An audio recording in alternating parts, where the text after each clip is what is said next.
Hi guys, in this video I will show you how to upload files to Google Drive from your phone Android. Firstly, before I start with this explanational video, I need to mention that there is no difference between getting up into Android or into iPhone. It is the same process with the same simple steps. Firstly, you need to get off from your application. You can go to your gallery, for example, and then you need to choose up what you want to upload on that site on Google Drive, for example this one.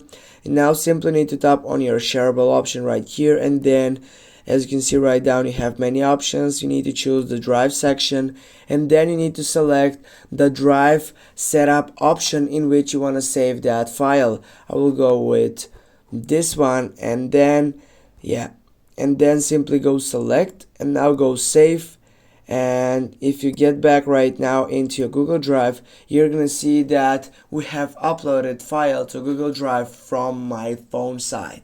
Thanks for watching. Don't forget to hit that like and share the video. See you soon.